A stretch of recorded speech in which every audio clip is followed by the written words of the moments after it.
Hey, what's up guys? For today's video, pupuntahan namin ng isa sa beach ng Bulacau, Oriental, Mindoro. Kaya tara, let's go!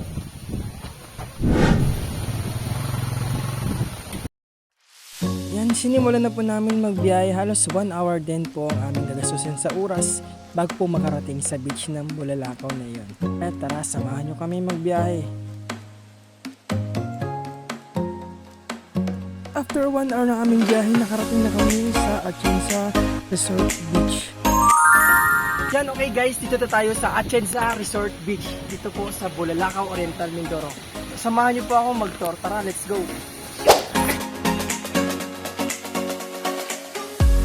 Bali kaya nandito po kami, dito namin gaganapin ang Mindoro, Palawan Sector Family Day.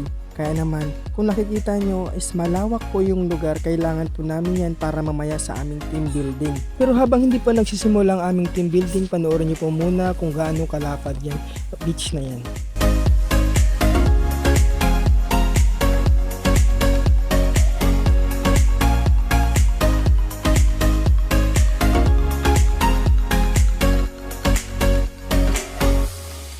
Pero bago po kami magsisimula ng team building, pinahanginan po muna namin yung malaking bola na yan.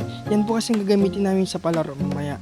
Pagkabalik namin sa resort at naumpisahan na po ang laro, tapos na rin po ang aming gawain, kaya naman it's time to bonding each other na po.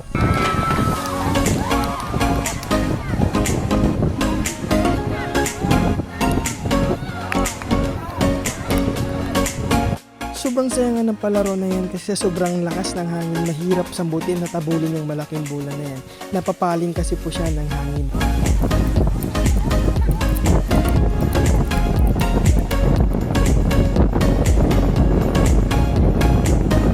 Bali kasi ang dapat gawin dyan is malipat ang bola sa finish line na hindi lumalapat sa lupa.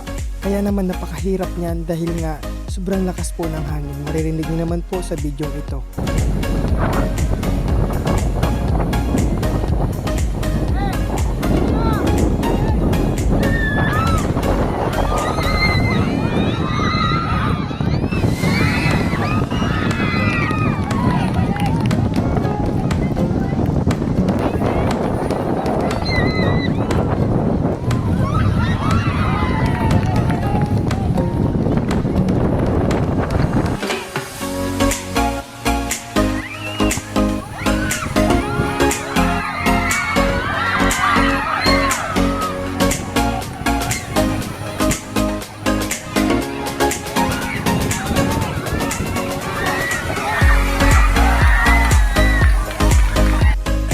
Saya nga namin dyan, napapasigaw pa halos lahat dahil sa mga games.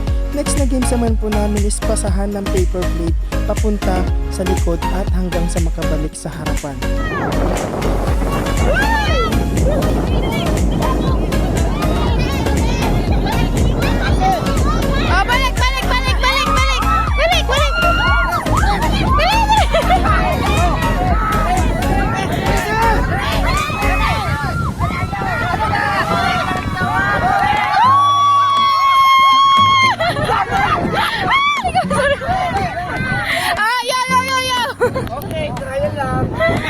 Ang next na palaro naman namin po ay para lamang po sa mga nanay.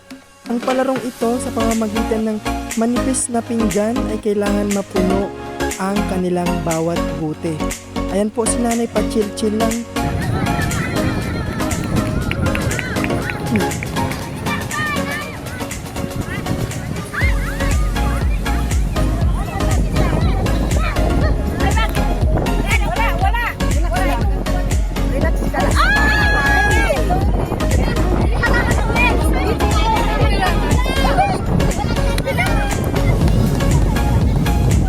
Napakaganda nga ng program ng ganito, yung Family Day.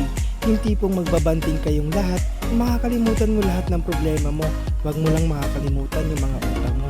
At syempre huwag mo makakalimutan, ang Panginoon ay laging nasa iyo. Hindi ka iiwan magpakailanman. Kaya guys, yun lamang po. Maraming salamat sa panonood. God bless you.